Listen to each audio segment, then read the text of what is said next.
ಇನ್ನು ಕೊಲೆ ಕೇಸಲ್ಲಿ ಅರೆಸ್ಟ್ ಆದ ದರ್ಶನ್ಗೆ ಈಗ ಮತ್ತೊಂದು ಸಂಕಷ್ಟ ಎದುರಾಗ್ತಾ ಇದೆ. ಈ ಹತ್ಯೆ ಕೇಸ್ ಬಳಿಕ ಬಾತುಕೋಳಿ ಕೇಸ್ನಲ್ಲಿ ದರ್ಶನ್ಗೆ ಕಂಟಕ ಎದುರಾಗ್ತಾ ಇದೆ.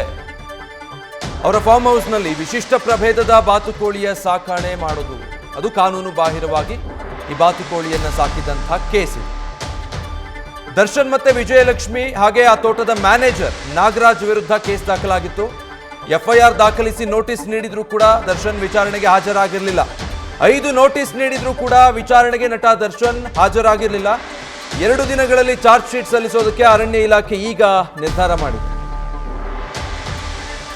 ಡೀಟೇಲ್ಸ್ ಕೊಡ್ತಾರೆ ರವಿ ಪಾಂಡೂಪುರ, ಲೈವ್ ನಲ್ಲಿ ಜಾಯ್ನ್ ಆಗ್ತಾ ಇದ್ದಾರೆ. ರವಿ, ಈಗ ದುರ್ಭಿಕ್ಷದಲ್ಲಿ ಅಧಿಕ ಮಾಸ ಅಂದ ಹಾಗೆ ಈಗಾಗಲೇ ಕೊಲೆ ಕೇಸದಲ್ಲಿ ಸಂಕಷ್ಟದಲ್ಲಿರುವ ದರ್ಶನ್ಗೆ ಮತ್ತೊಂದು ಹಳೆ ಪ್ರಕರಣ ಮುಳುವಾಗಿ ಪರಿಣಮಿಸ್ತಾ ಇದೆ. ಈಗ ಅರಣ್ಯ ಇಲಾಖೆ ಯಾವ ರೀತಿ ಕ್ರಮಕ್ಕೆ ಮುಂದಾಗಬಹುದು ಈ ಕೇಸ್ನಲ್ಲಿ?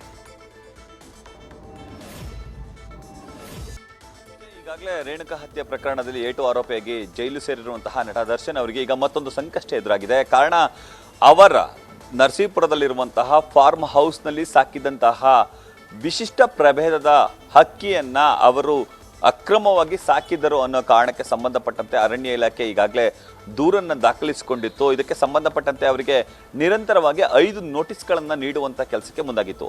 ಈ ಪ್ರಕರಣದಲ್ಲಿ A1 ಆರೋಪಿಯಾಗಿ ದರ್ಶನ್ ಅವರ ಪತ್ನಿ ವಿಜಯಲಕ್ಷ್ಮಿ ಅವರೇ ಇದ್ದಾರೆ.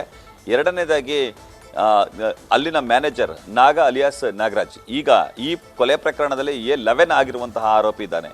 ಇನ್ನು 3ನೇ ಆರೋಪಿಯಾಗಿ ದರ್ಶನ್ ಅವರನ್ನ ಮಾಡಿದ್ರು. ಕಾರಣ, ಈ ಒಂದು ವಿನಿಶ್ ಫಾರಂನಲ್ಲಿ ಅವ್ರ ಮೂವರು ಕೂಡ, ಅಂದರೆ ಈ ಒಂದು ವಿನಿಶ್ ಫಾರ್ಮ್ ವಿಜಯಲಕ್ಷ್ಮಿ ಅವರ ಹೆಸರಲ್ಲಿದೆ, ಆ ಕಾರಣಕ್ಕಾಗಿ ಅವ್ರನ್ನ A1 ಆಗಿ ಮಾಡಿದ್ರು.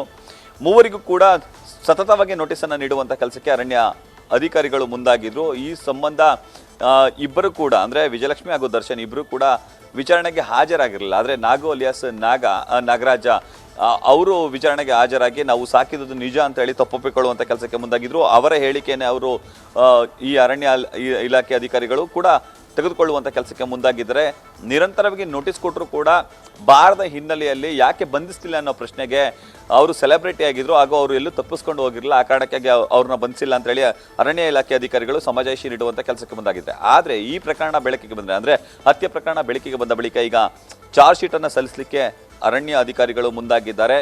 ಈ ಒಂದು ಪ್ರಕರಣದಲ್ಲಿ 3 ಕೂಡ ತಪ್ಪೆಸಗಿದ್ದಾರೆ, ಅರಣ್ಯ ಇಲಾಖೆಯ ಕಾನೂನನ್ನು ಉಲ್ಲಂಘಿಸಿದ್ದಾರೆ ಅಂತ ಹೇಳಿ ಈಗ ಅವರು ಚಾರ್ಜ್ ಶೀಟನ್ನು ಸಲ್ಲಿಸಲಿಕ್ಕೂ ಕೂಡ ಮುಂದಾಗಿದ್ದಾರೆ. ದರ್ಶನ್ ಜೊತೆಗೆ ಅವರ ಪತ್ನಿಗೂ ಕೂಡ ಈ ಪ್ರಕರಣದಲ್ಲಿ ಸಂಕಷ್ಟ ಎದುರಾಗ್ತಿರೋದು ಮಾತ್ರ ದೊಡ್ಡ ದುರಂತ ಅಂದರೆ ತಪ್ಪಾಗ್ಲಿಕ್ಕಿಲ್ಲ. Vijay. Okay, thank you Ravi.